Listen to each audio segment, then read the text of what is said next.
Ecological Jiu-Jitsu, do you have a few minutes to talk about Ecological Jiu-Jitsu Yeah, games? yeah, I did not catch that yesterday, but fascinating. yeah, And yeah. sometimes in the midst of it, with my children's program to get them to get something, I'm just drawing from whatever art or whatever thing I give them an attribute, right? Yep, yep, And yep, then yep. try to put it in a game format. And if I can do that, I find that they learn faster So, sometimes. an interesting thing with this, and here's what we'll try. We'll tie Bunak back into Oh, this. cool. So the reason I initially liked Paul, because it was at the time, and again, I started training martial arts for self-defense. Mm-hmm.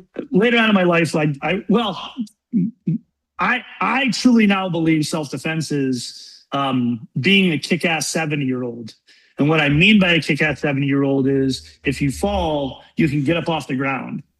If you fall, you have the bone density that you're not going to break your hip. You can go be active with your spouse, your grandkids, your nieces and nephews, with people far younger than you.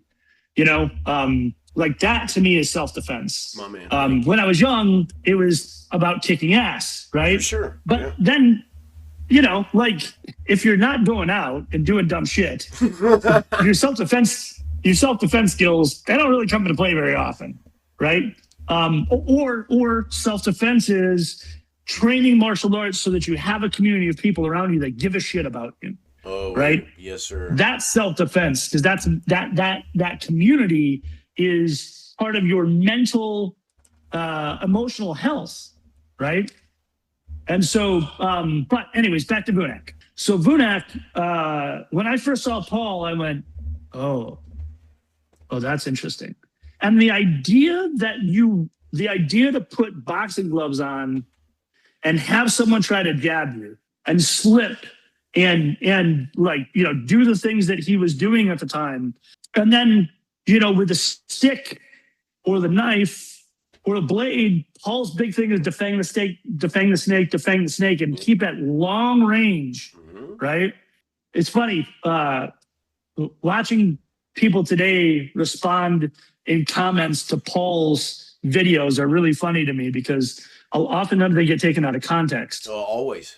And now, to be fair, not that there's times that, Paul hasn't done things that you could take in context. Oh, right? For sure. Most of us have had some contextual lapses at some time. Yep. So. But training methodology, especially when he talks about live training, those types of things is really just ecological dynamics. They're constraint-based training. So, and I've dipped my toes enough into the water so that I can be sound kind of like I know what I'm doing and when I describe it, but also not get down. I can't get down too far into the weeds of the thing. But here's my understanding of the ecological dynamics. Your understanding is just perfect, Shawn. I appreciate it. Yeah. So a game let's just do jiu-jitsu, right? Okay, yeah. Or Bruce Lee was doing ecological dynamics, because what he would do is say, hey, look, I'm going to take away, you can only throw a cross and a round kick, and your partner now can go do whatever they want to do, right? Mm-hmm. And now your partner only has a jab and you only have a cross. Like, that's ecological dynamics. That's a constraint-based game, right? And so, but when you start to do that constraint-based training, what winds up happening is you self-organize differently, because now you only have certain ways to do the thing. And then, of course, you have to put it back together again in a full context game, right?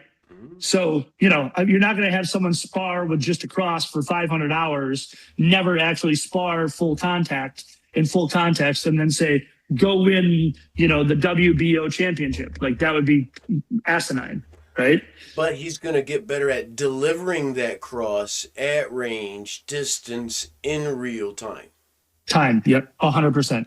So in jiu-jitsu, like for stand-up, oftentimes what we'll do is a game like, I'm going to get, we're it's a side where we both have the same reset or win task.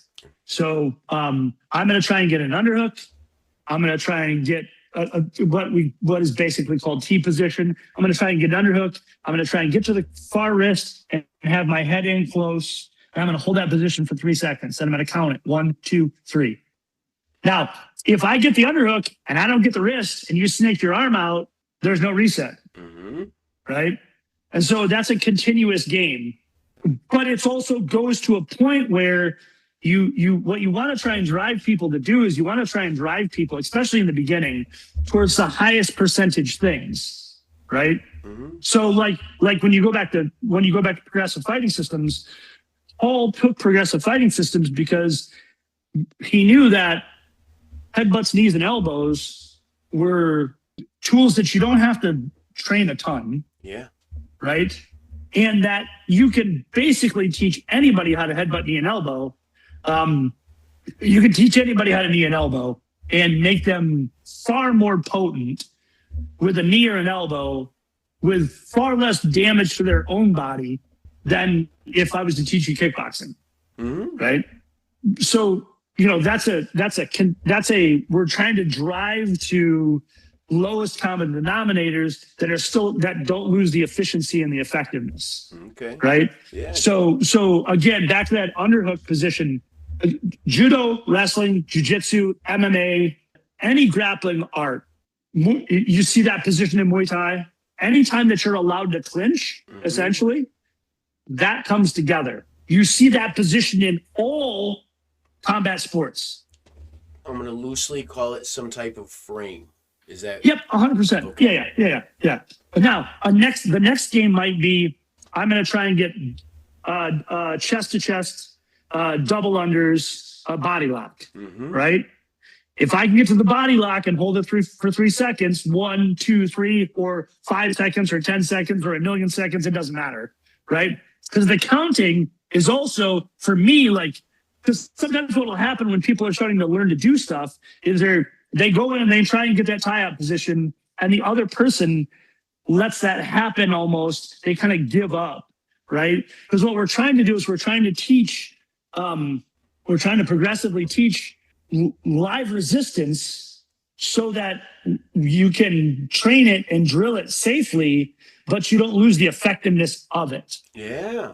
So, the next game could be you're trying to get your partner's back, right? Mm-hmm. And then you could say, you're trying to get your partner's back, or you're trying to put their hands, or you're trying to put their hands on the ground, or you're trying to put their hands on the ground and their hips on the ground. I don't care how you get there. That's what we're trying to do. Now, if that's a struggle, then what we could do is we could go back to, you have a body lock. You're trying to put your partner's hands on the ground. You're trying to put your partner's hips on the ground. You're trying to get to the back. Or you have a single leg. You can change the variability of the constraint so that it mimics live enough responses, and we can get enough reps in there. Yeah. Now, do these games fit together? Meaning, so I'm trying to do A, and this person are they just trying to not let me do A, or do they have a game that's assigned for a specific activity for them? Yeah, so you could have, we both have the same game, where we're just trying to do that thing, right? And the reset is this. We could have a game where I have a reset and you don't, so it's a continuous drill. Like in theory, Numerato would be kind of like that. Okay, yeah. Right? So Numerato is a drill of me. I was just watching, I think it was Dwight the other day, and he had a really good explanation of Numerato. You're just trying to get to the back, right? And so Numerato is, you're really trying to stay outside of the limbs of your partner, right? Sometimes you have to crash through the middle, but we know that going through the middle with weapons is kind of sucks. Yeah. Right. So how can I stay on the outside? So Numerato would be a drill where there's, in theory, right? I'm following. Where there's no, that's an example of something where there's no reset for one person and there's a reset for another. Yes. So A feeder and But not it so also much. gets because like feeder, like that when that starts to come into it, then all of a sudden you kind of lose some of that aliveness to it, you know? Yes, So yes. um So that so fits like so in the collie with a BC Dario, which is yep, ABCs, and yep, now we're yep. working up to resistant. Okay, I'm following. Yeah, Thank yeah, you. yeah, yeah, yeah, yeah, yeah, yeah, yeah. So like a lot of times what I'll do is from standing versus seated Mm-hmm. in jiu-jitsu. My goal when your goal when you're seated, because a lot of people have a hard time understanding seated guard versus supine guard, Mm-hmm. right? And you have a lot more options if you're seated than you do supine. Supine, you wind up giving up a lot. You give up height, right? Mm-hmm. Essentially, you give up real estate. So it's harder to wrestle up there. It's harder to sweep there, especially versus someone that's standing, Mm-hmm. right? When you're seated, it's much easier to wrestle up. It's much easier to sweep someone. It's much easier to put them in a defensive cycle. And I'm not saying that there's not great supine players out there, I'm blah, blah, blah, following blah, you. blah, right? But Context, so, context. yep. So the standing guy, your job is to maybe in the beginning push your partner flat. Mm-hmm. If I can push my partner flat, then we would switch positions. Seated guy, your job is to not let him put you flat. So now I set a timer for 3 minutes, and bro, if you can be on bottom and sit for 3 minutes and not let that guy push you, you're getting a lot better, Yes. right? And also the guy on top is trying to put you flat. Mm-hmm. And then another context could be, okay, I want you to put him flat, but I also want you to get around the legs so that your foot is in his hip, right?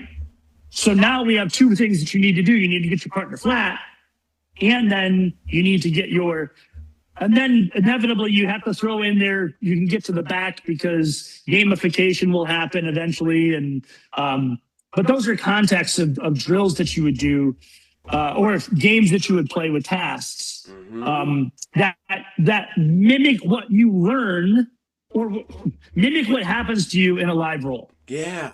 That sounds like pieces of the pie for like a recipe, right? Yeah. And Yeah. concentrating on quality ingredients, Yep. right? As opposed to, I don't know, just throwing it Yeah. together or something like that. And also, seems to be getting really popular right now, and people have Yep. different opinions. The word game, you kept using it, right? That word, you keep using it. But Right. it made a lot of sense for me all of a sudden because I have students that are struggling to develop their game. And Mm-hmm. sometimes, they don't know what to do. So they'll ask somebody else. And I told last night, I had a conversation. I was like, I'm really not sure you need another technique.